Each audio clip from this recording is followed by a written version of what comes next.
എന്നേശു ജീവിക്കുന്നതിനാൽ ഞാനും എന്നേക്കും ജീവിക്കയാം. ഇനി തന്നെ പിരിഞ്ഞൊരു ജീവിതമില്ലെനിക്കെല്ലാം എന്നേശുവത്രേ. വിശുദ്ധ യോഹന്നാൻ 14:19 ഞാൻ ജീവിക്കുന്നത് കൊണ്ട് നിങ്ങളും ജീവിക്കും. യേശുക്രിസ്തുവിന്റെ മാളികമുറി പ്രഭാഷണത്തിലെ ഒരു ഭാഗമാണ് ഈ വാക്യം. ഗുരുനാഥന്റെ ആസന്നമായ വേർപാട് ശിഷ്യന്മാരിൽ സമ്മിശ്ര പ്രതികരണങ്ങൾ ഉണ്ടാക്കി. ആകുല ചിന്തകളാലും ഭാവി ജീവിതത്തെക്കുറിച്ചുള്ള സംശയ വിചാരങ്ങളാലും അവരുടെ ഹൃദയം കലങ്ങിമറിഞ്ഞു. ആ ചിന്തകൾ മനസ്സിലാക്കി അവരെ ധൈര്യപ്പെടുത്തുകയാണ് ഇവിടെ കർത്താവ്. നിങ്ങൾ ജീവിക്കും, കാരണം ഞാൻ എന്നേക്കും ജീവിക്കുന്നവനാണ് എന്ന് പറഞ്ഞുകൊണ്ട്. പൗലോസ് അപ്പോസ്തലനും പറയുന്നത് നമ്മുടെ ജീവൻ ക്രിസ്തുവിനോടുകൂടെ ദൈവത്തിൽ മറഞ്ഞിരിക്കുന്നു എന്ന് തന്നെയാണ്.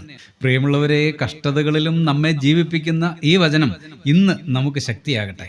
പ്രാർത്ഥിക്കാം. സ്വർഗസ്ഥനായ ഞങ്ങളുടെ പിതാവേ, ആകുല ചിന്തകൾ അകന്ന് ജീവിക്കുവാൻ അടിയങ്ങളെ സഹായിക്കണമേ. ക്രിസ്തുനാഥന്റെ നല്ല പാത അന്ത്യത്തോളം പിന്തുടരുവാൻ കൃപ ചെയ്യണമേ. യേശു ക്രിസ്തുവിന്റെ ധന്യനാമത്തിൽ തന്നെ, ആമേൻ.